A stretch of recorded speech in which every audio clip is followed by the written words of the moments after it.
All right. And we are live. So, good evening, ladies and gentlemen, and welcome to our third quarter book club. Uh, I'm pretty excited to talk about this one. So, we do our quarters themed based, and quarter three is always classic literature. Um, or classic literature is not the correct thing. I usually define it as anything that's before the year 2000. So,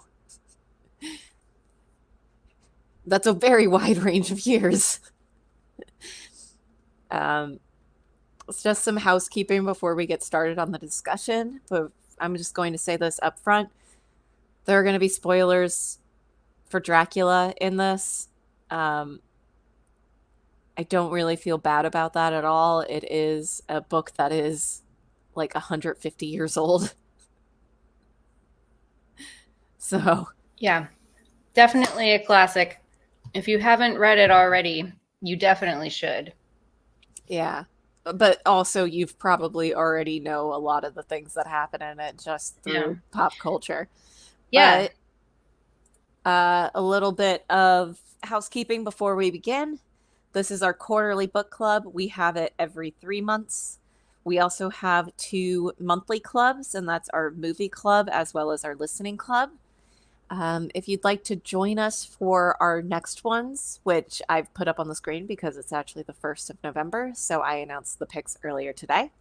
So if you'd like to join us for our discussion on the movie The Farewell or The Miseducation of Lauryn Hill, or our next book club, which won't be meeting until January, but we're going to be reading Bird by Bird by Anne Lamott, you can join us over on our Facebook group. Yeah, and none of those discussions actually will be happening until the end of January because we don't Oh, meet that's for true. holidays. No, we meet at the end of November. Oh, you're right, November. Yeah. I don't know what time is anymore. It's okay. I keep forgetting to change like the titles on the title card, so like the months are always like slightly off. So time is an illusion. But yeah, we will be meeting at the end of November, and then we don't have discussions in December, but we will have them in January. So, but if you want to join our discussions, you can reach out to us on our Facebook group at Dragonfly Arts. We don't just have the multimedia clubs there. We also have a lot of other discussions. We have weekly calls to talk about creative issues. It's just a community of artists and a group where you can ask for support on things or promote yourself, like things like that. And if you like what we do, you can support us over on Patreon for as little as $2 a month. There are no perks. Everything we do is free and open to the public, but we do appreciate the support. So you can find us on there. And if you are watching this on the replay, then you can send comments and we will be actually able to see them even after the stream ends. Yeah, and we can feature them if you're watching live. I was just going to say, we appreciate your support on Patreon because it may be free to you, but it's not free to us. So if you feel so inclined. All right. So let's talk about Dracula.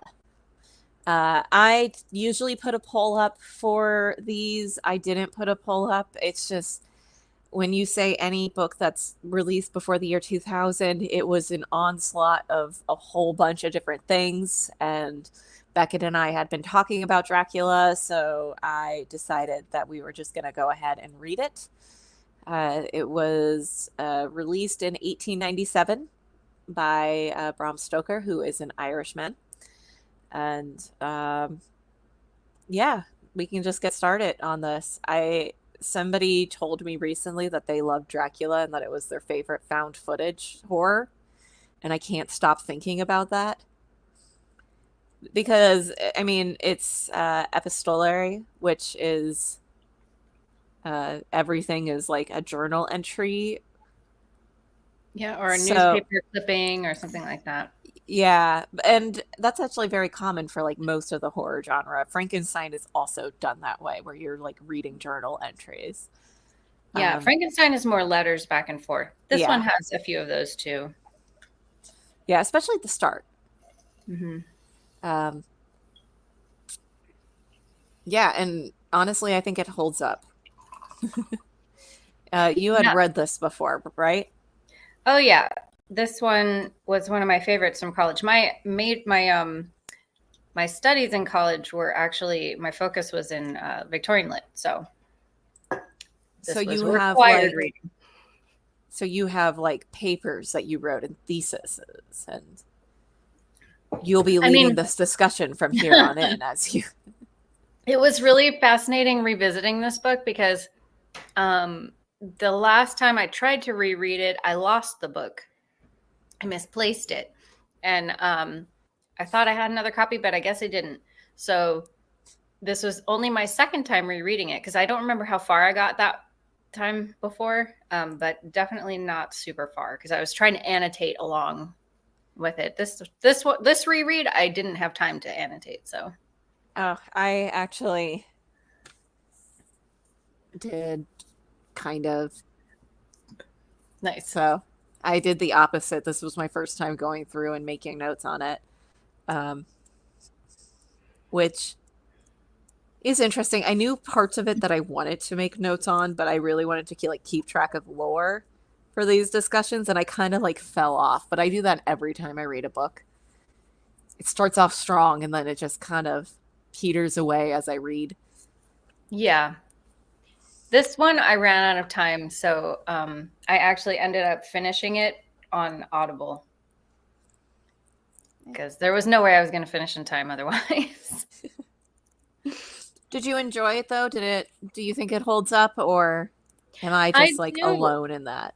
No, I do think it does. It's actually rereading it now with like fresher eyes, having not visited this material in years. It's not as sexist as I remembered, which is interesting because it is still, it was written in 1890 something. 1897. Yeah. So, I mean, obviously it is, but I was able to read more into the text than maybe he intended, definitely more than I had the last time I read it, because to me, it seems more progressive for its time, interestingly enough, now. Oh, I mean, it definitely is, and I never found it to be particular. I think it's sexist, and I do know for a fact that Bram Stoker did no research whatsoever. So like he never went to Eastern Europe and then like wrote everything about like Romania and like the area and the region without ever visiting it. And I find that I always felt the same way when he's writing the letters between Lucy and Mina, of like he never asked a woman how, or like read any letters between two women, and Yeah. was just kind of like writing it as like a plot thing. It And so definitely like does not pass the Bechdel test whatsoever. um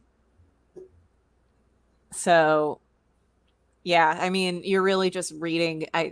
I guarantee there's other parts of those letters that you just don't see because, they're not, everything's meant to drive the story forward. But yeah, just like reading it and being like, this isn't exactly how women talk to each other, but that's fine. Um, but it was ahead of its time. I think one of the most interesting parts about it for me was like it kind of predates blood transfusions. Yeah, I was thinking that as I was reading, I was like, was this even something? I mean, obviously, there was no discussion about blood types or anything. So, Yeah, blood types weren't discovered until like 1920. yeah, so I was like, all these men would not be able to give her this much blood constantly. Like, it wouldn't work. Yeah, sorry. They started studying blood types in 1901, so it predates blood types by a few years, but it also is kind of in line with when blood transfusions were like actually being studied, and not just like one dude one off being like, "Can I replace blood with animal blood?" Mm. Um, so it definitely was ahead of his time in terms of that. It also is just like very intense lore. Yeah, there's a lot of detail about Dracula and vampirism in this book. I'm not sure. I don't have a knowledge of like Bram Stoker's familiarity with that subject matter before writing about it. Like, is this all whole cloth? Did he make all this up, or did he get some of the vampire lore that was already existing? Both. A mix of both. I actually think it's interesting. So in my copy of the book, which is the cloth bound Penguins Classic version, um, it has like a preface where they talk about it, and he has like really early manuscript notes where he's trying to write down like the details of his vampire lore of, power of creating evil thoughts or banishing good ones in others present, goes through fog by instinct and can see in the dark, insensibility to music, painters cannot paint him, could not photograph him, comes out black or like skeleton corpse, no looking glass in the count's house, never see his reflection, never eats nor drinks. These are like things that I imagine he just like had written on random pieces of paper. And As he was obviously some like of them, inventing the character. yeah, my favorite one being insensibility to music, because I just love the idea of just Dracula having terrible taste in music. um, but yeah, so he had a list of things that he was going through, but I mean, vampires existed before this. Obviously, yeah. Carmilla is arguably the first vampire novel and was released long before. Let me look up when Carmilla was released. And is a vampire as well. 1872, so 20 years before Dracula came out. Also Irish, interestingly enough. Which is interesting because I'm pretty sure vampires are like Eastern European Slavic lore. Yeah.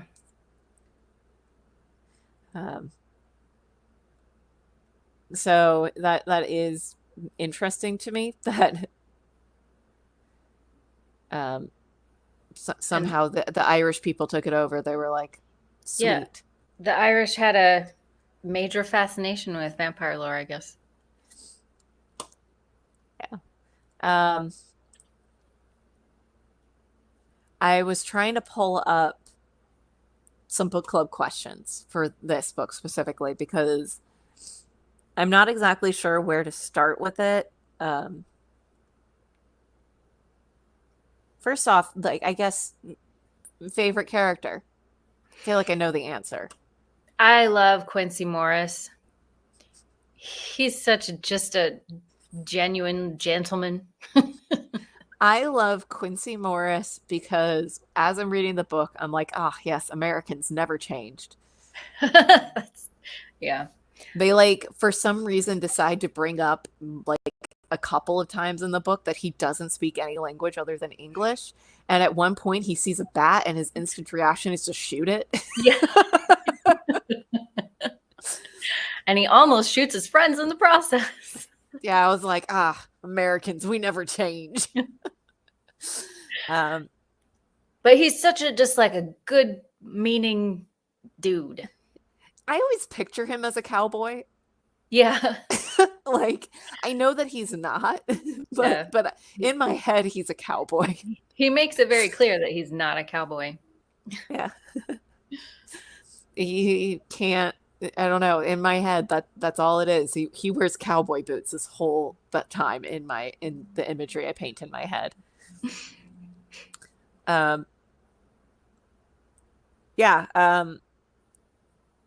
I think Mina Harker is the main character. Mm-hmm. And I have a lot of respect for her and how she handles things throughout it. Yeah, she's a really complex character, but also very sympathetic and very consistent. Yeah, I like her as a protagonist. She has a good she serves a good like perspective for the reader. And as much as I like Mina, I really hate Jonathan Harker. He's kind of a douche. He's like, he's kind of snooty at first and then like turns into a coward for a while. He's Yes. racist the whole time. Yeah, It and always he's makes me constantly sorry.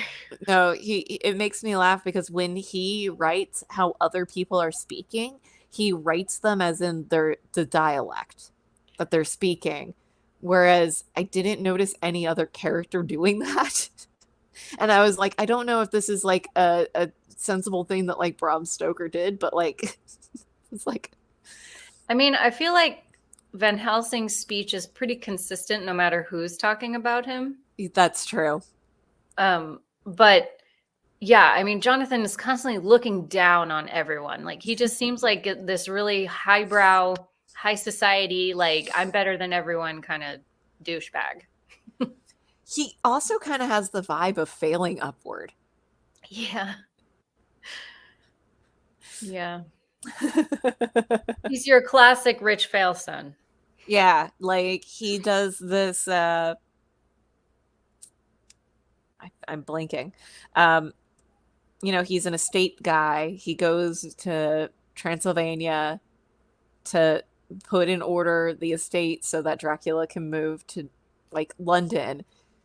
And he's very clearly like low level kind of clerk status, kind of filling in the blanks. And like by the time he gets back, they're like, "You've made partner." And then they're like, "You own the whole thing now." Yeah. How he happened to land a woman like Mina, who knows?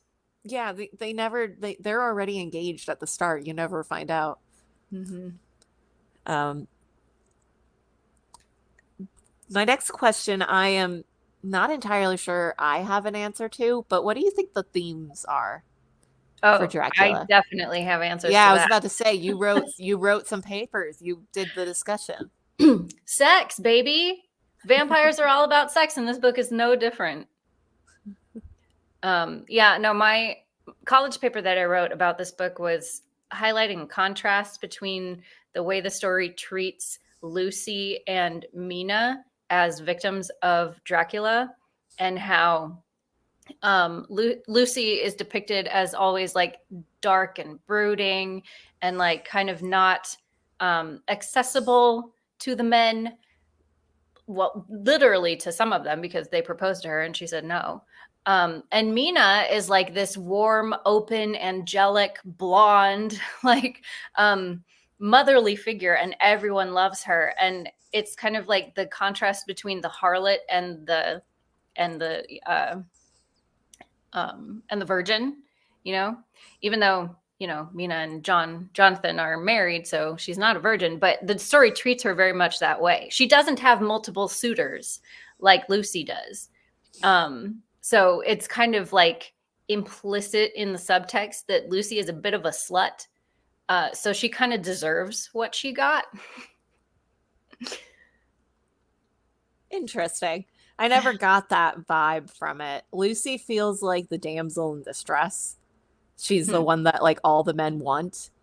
So she Yeah, but is, she's also powerless to resist Dracula's influence, which well, to be fair, she was asleep the entire time. in and it's interesting like cuz this is a very common analysis of this text, and you'll see in like later adaptations in different types of media, movies, TV shows, things like that. Lucy is a slut. Like they just take it to the next level. This was the Victorian era. Like that wasn't going to be overtly stated because sexually free women were no, that was a no subject. So but later on in interpretations of the text, she's a slut. That's how people interpret that character. Hmm. Yeah, I never really thought about that. I always thought it more as like the encroaching of modern society. Yeah, I And I think that never really latched on to Lucy. I kind of also saw her as just like a pawn almost in the story to move the well, plot along. So I'm yeah, probably she not to move the helping plot this. along move the plot along and also to illustrate kind of what Dracula is capable of, and also as a contrast to Mina. That's what she's there for. So it's like in the beginning, like Mina is trying to help her to control her sleepwalking and things like that, and it's assumed that Lucy doesn't know what's happening, but it could be subconscious. You know, who knows? Like we don't get Lucy's side of the story very much Yeah. unless she's talking about her fiance. I feel like it's also just the male gaze, like we were talking about Bram Stoker and Mhm. how he like clearly never read two letters that women wrote to each other. And it kind of also just feels like that, where it's just like the Mina had to be away from Jonathan the entire time because how was Bram Stoker going to figure out how to write a romance into it? Like, it also does put Mina completely off the table. So she can Yes. be an actual person. Yeah, and it also sets her up to being the virginal ideal bride. Like Yeah. her fiance is away. There's no way they can have sex.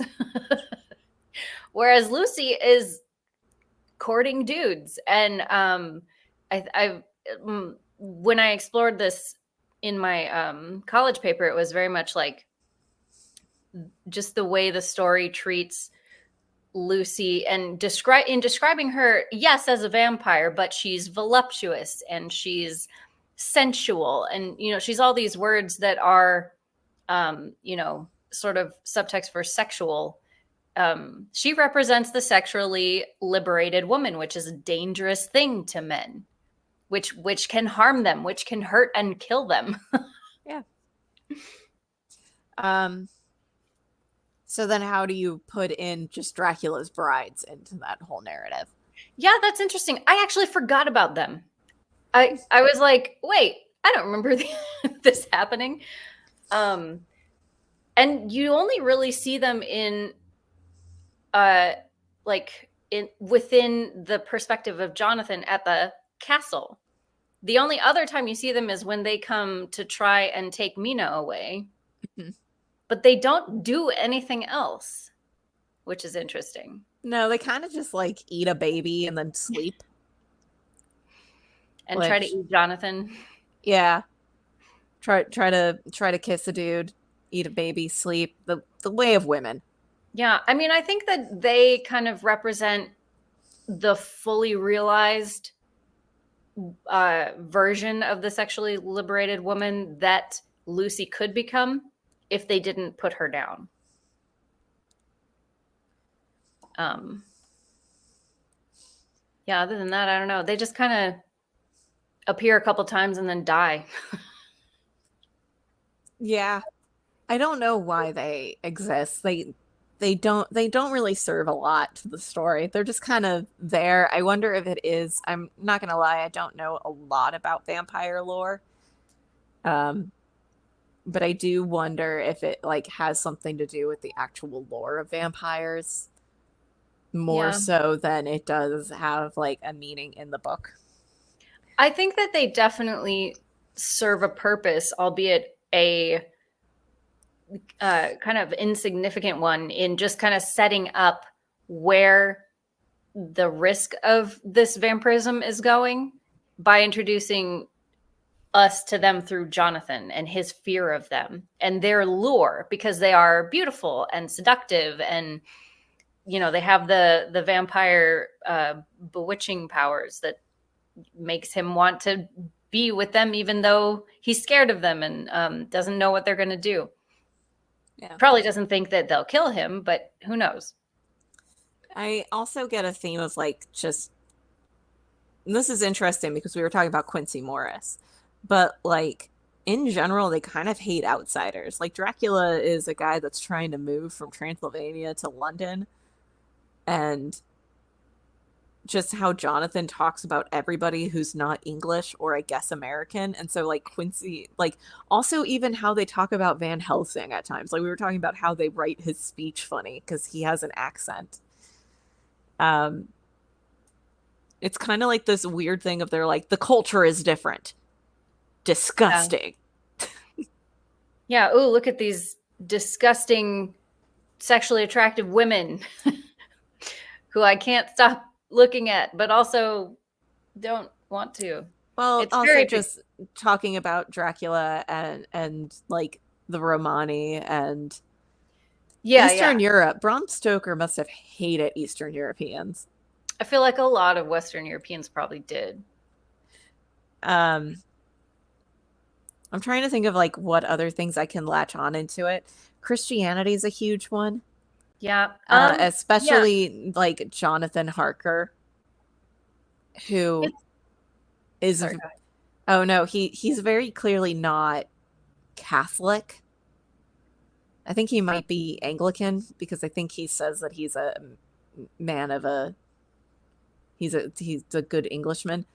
Uh, he actually like really dislikes getting a rosary at the beginning of Right. it, and like by the end of the book, he's like crosses everywhere.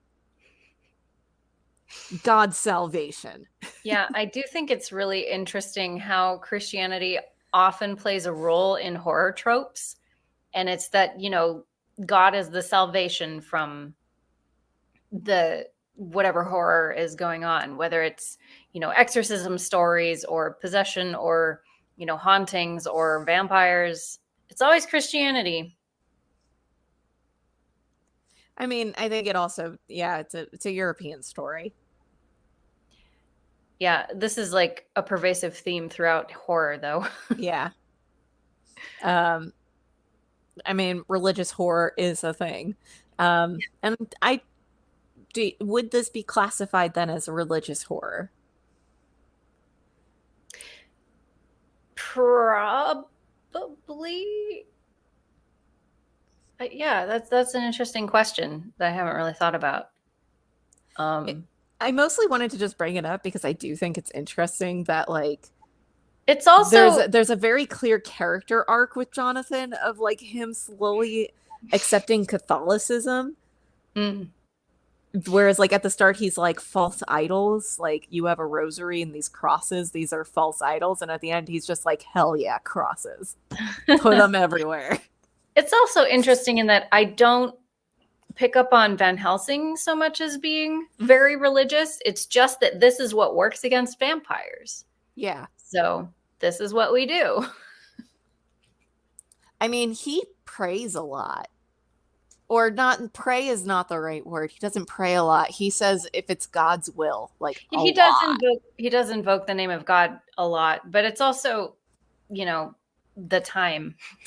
Yeah, and it kind of paints this image of it like Christianity will save us, or rather Catholicism. I should say Catholicism because it's very specifically Catholicism.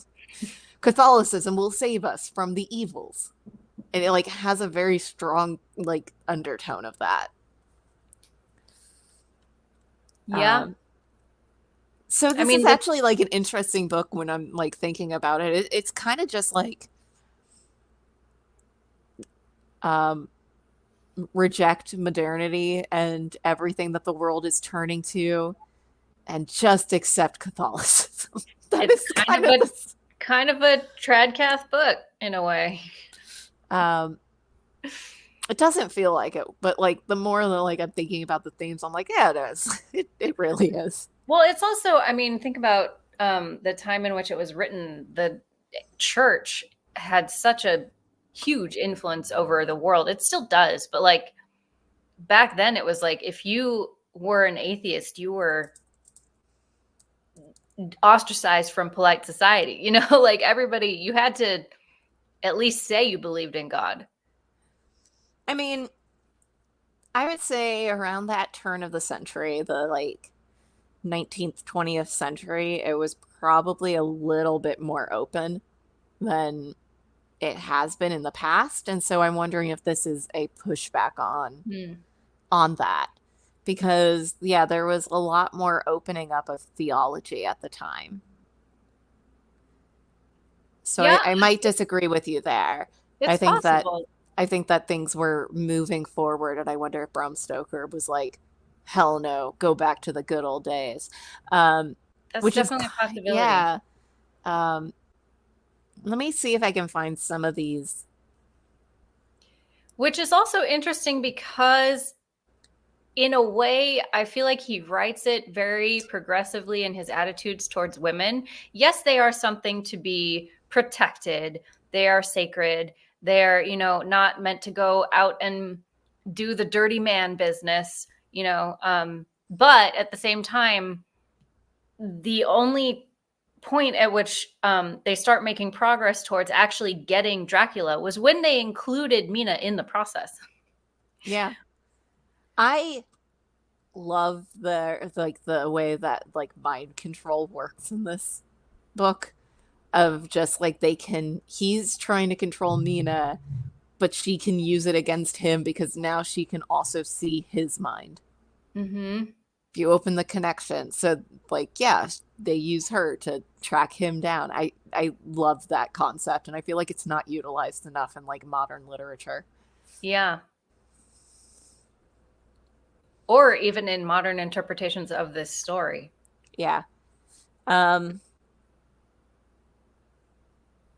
what do you think is the worst vampire rule that's presented in this book? Um, oh gosh, there were a bunch towards the beginning that I was like, what? There's like a speech that Van Helsing has where he just lists everything in like rapid fire. And like I had to go back through and like read it a couple of times. I mean, I feel like a lot of vampire rules come from kind of the mythos around that creature, as far as like, he can't come inside without being invited, and like um garlic. I never understood the garlic thing. Um is it that he can't be around it, or does he just not like it? Yeah, I think it's just like I kind of always got the vibe that he can't see it in a way, like it like cloaks you almost. Hmm. Because you have to be wearing it. I just kind of, well, because, and Van Helsing does put a bunch of garlic, like garlands around the room too. Yeah. Um, but I always kind of just assumed that it was like maybe vampires have such a heightened sense of smell versus humans, and they can't stand the smell of garlic or something. I think it's something that he made up because I can't recall anything from the time frame like stating that. I don't know. I actually watched a really interesting thing from Mini Minuteman like 2 days ago that was all about vampire burials and just like about all the reasons why somebody becomes a vampire according to old lore. And really the answer just came down to anything. But you already had to be dead. So a lot of like the folklore surrounding vampires have to do with how to treat the dead. And so I wonder if it was like something like if you put this specific flower on the grave, it will prevent them from rising. Uh, but yeah, the list of things that you could do to be considered a vampire were just like if you die and someone else in your family dies soon after, that's your fault. You're a vampire. If Yeah, somebody well, didn't like the way you looked, you're a vampire. I mean, that's the whole impetus behind the American vampire phenomenon, right? In like the late 1800s, when people were dying of tuberculosis, but they didn't know what that was. So it was just whoever died first in the family was the vampire that was killing everybody else. Yeah. It's a way to make sense of something that's happening, but so a lot of like old folklore has to do specifically with how to treat the dead to prevent them from turning into vampires or how to like avoid that. Mm-hmm. Um so I don't know, like that's kind of in my head how I'm separating out like folklore in Dracula and things Bram Stoker. I didn't do enough research on it to be like, here's the things that he made up. Um, because, yeah, most of the Yeah. time it had to do with things after death. That was also not the focus of my reading of the book originally. We focused more on like Victorian Puritanism, and this book's kind of critique of uh, the like what do you call it, like the burgeoning sexuality, sexual liberation movement that was to come in the early 1900s. Yeah, it's kind of just a liberation movement in general. I mean, I know that it's still 20 years off of this, but like the 1920s are like the pinnacle of like that liberation, but this was like the starting point in the late 1800s. Yeah, it's definitely a reactionary book. Oh yeah, it's definitely a reactionary book. Um,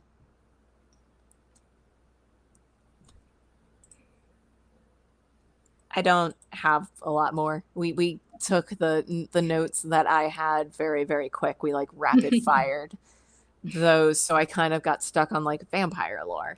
Yeah, I was Um, going to try to find, because I think I have a copy of the paper that I wrote on this book in college somewhere, but I didn't get a chance to end up digging through my closet to try to find it. So, yeah. Um, but it was mostly about the sexuality aspect in reading. have you ever read Carmilla? No. Oh, you might like Carmilla.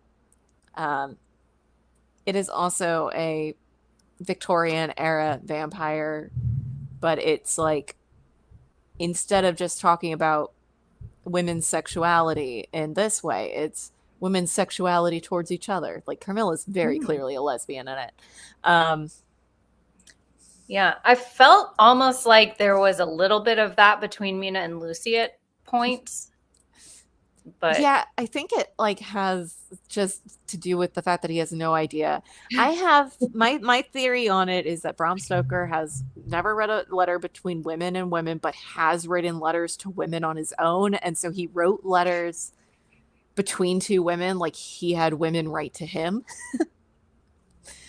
And so all of them are just weird. yeah, there was definitely like a sapphic undertone to them. People honestly have brought that up a lot. The sapphic undertones. Like I said, I never really latched onto that myself. I kind of just always read it as a writer not quite knowing how to do something.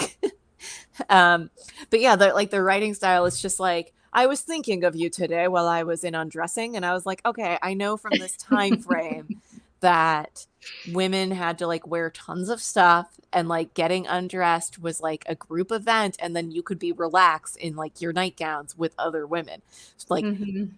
but what a weird way of saying that, man. Like, come on.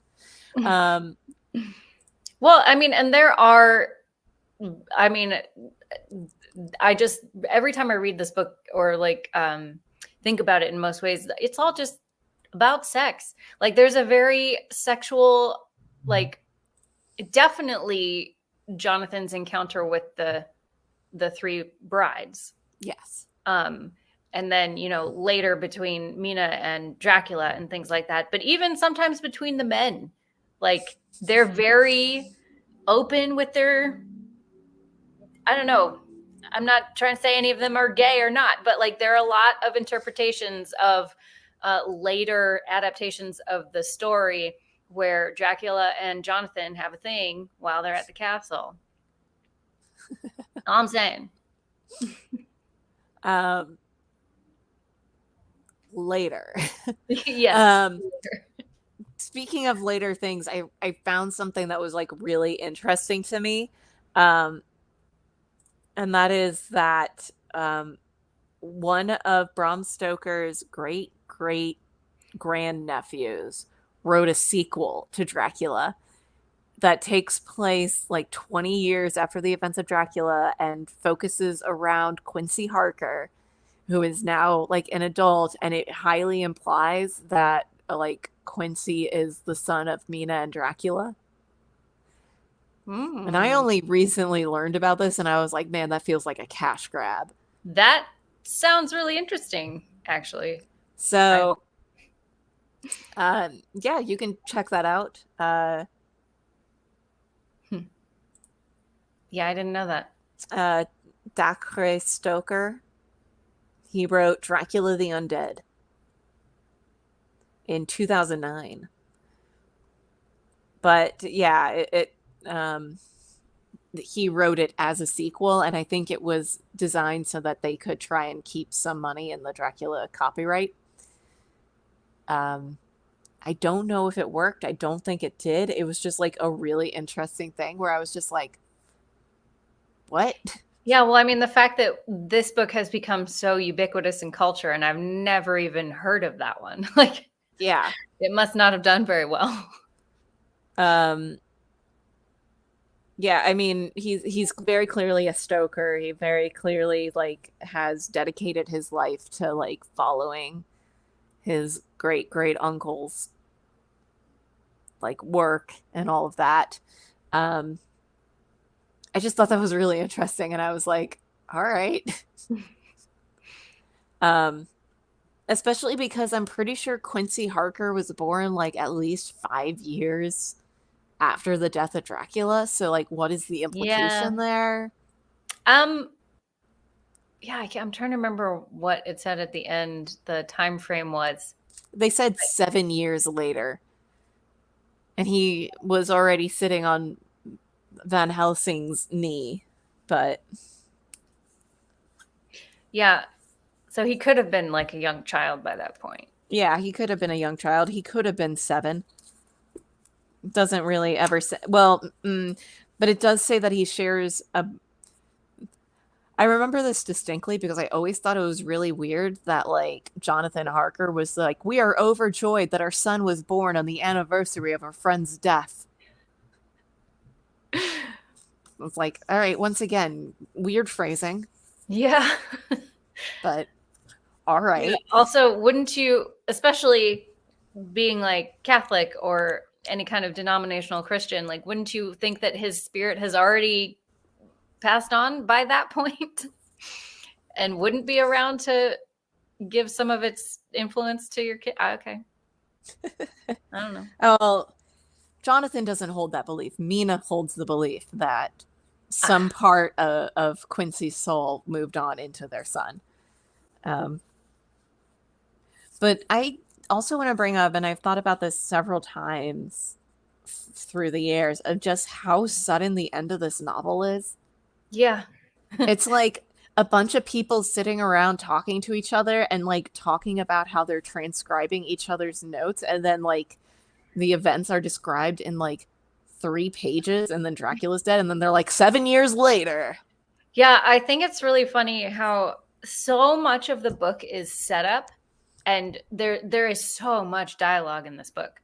Like, everything, you would think that, like, it mostly consisting of letters and journal entries and things like that, there would be a lot more like um thoughts pen to paper, but it's very dialogue heavy, um especially Van Helsing. He talks a lot just about Yes, he does. specifics and plans, and like, you're going to go here and do this, and then describing each, following 10-step plan that he has for it. It goes on forever, and then the final, like, confrontation with Dracula and ultimate, showdown is like two Kind of seconds just and it's over. It's kind of just a bunch of dudes running up to a carriage on horses and then stabbing a man, but accidentally getting hurt in the process and dying. Like, Yeah. it's so anticlimactic. There's so little time spent on the actual event.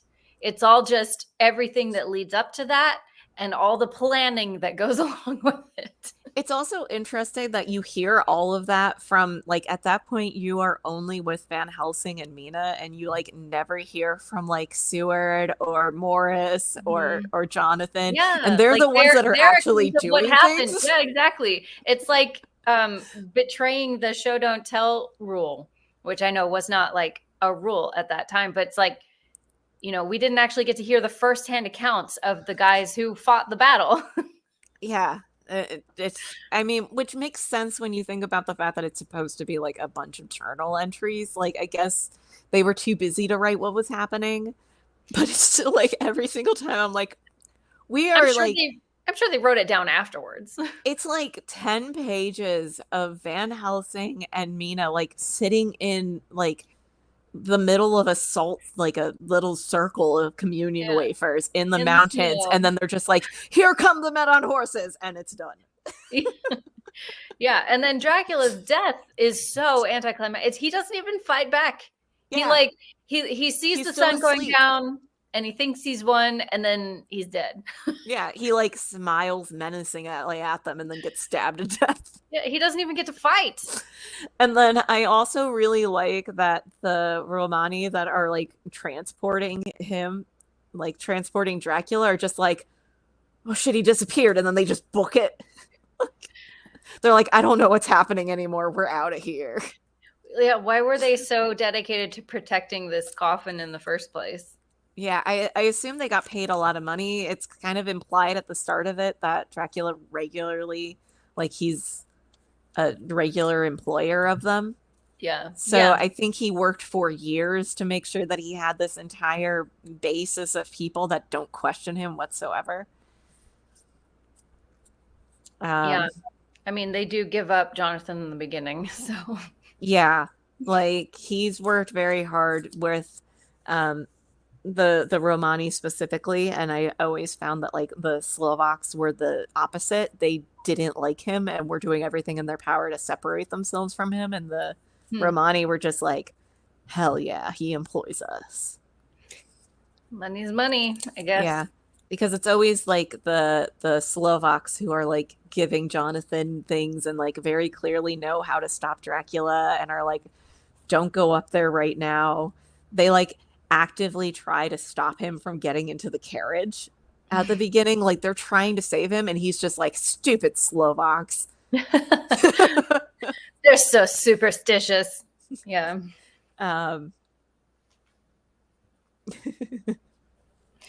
It's just silly. I'm a huge fan of this book. I enjoy reading it every time I've read it. It makes me want to write better journals. It makes me in a weird way nostalgic for like this style of writing. Like Victorian literature is so specific in the wording and the phrasing and just the way that it's written. And I don't know, it's just so endearing to me. It's so much more like flowery than modern language. And it's like I want to know, did they actually like talk to each other like that, or was that just how they wrote? I've actually always had that question as well, but there are like quite a few books, and I just think about this because there are quite a few books that are still written in this kind of like flowery language, and it's not quite as because yeah, it's a bunch of this is a bunch of people writing in their journals, so it's like a lot more like first person-y. But like the flowery language, there's a very specific like style of writing that still has that, and it kind of makes me fall in place with Dracula a little bit, where it's one of the reasons why Dracula still feels like it holds up to time. Yeah, well, I mean, it's a big influence on why my favorite books are the ones they are. Like, I'm a big fan of written prose as poetry. Like, I think that more books should be written that way. I am not a big fan of very basic, like, written prose. I don't appreciate it as much. But like even like one of our previous book club picks earlier this year, the Night Circus, I compare a lot to like Victorian literature in its imagery and things like that, but in the way the language is written, not as much. Yeah. We need to get you into some like historical fiction. I love history and fiction, so Yeah. I have hit all of the points that I had listed as things I wanted to talk about tonight. Was there anything that you wanted to discuss? I just last thought I'll say is I think it's really funny the image of Dracula climbing up the wall. So I actually really wanted to find this specific one. It's the cover that's in the upper left corner. Hmm. This is the second edition of the book. The first Yeah. edition of it that was released was, I think, the one with the castle on it. But the first one, the only illustration of Dracula that exists that Bram Stoker personally approved, is this one that was like on. I should have put it on like a thing so it's larger, and it's him climbing down the wall like a lizard. Yeah, I just reading that, I was like envisioning it. It was so funny. Such a funny visual. Yeah. I know it's not here. I should figure out the actual wording for it. I mean, I do imagine being in that situation and seeing someone do that would be very scary. Like that is a very inhuman thing to do. But, you know, from the perspective of a reader, it is quite funny. Yeah. It's a very silly scene. Um, yeah, I want to find that image where it's like the only one that he approved was Dracula climbing down a wall. He didn't want Dracula depicted otherwise. I just don't think he ever saw like an image of it that he was like, "Yep, that's Dracula." But it's not this image exactly, but it is the same. Um, fucking like it's a little bit more. Um, it's less bat looking and more just old man scaling the side of a building, which Well, is what it would have looked like. yep, that is how it was described. All right. Well, if you don't have anything to add to this, we are coming up on an hour. So it seems like it's a good spot to end our discussion for the night. Yeah. Thank Great you book, for, classic. yeah, Go read highly it if you recommend.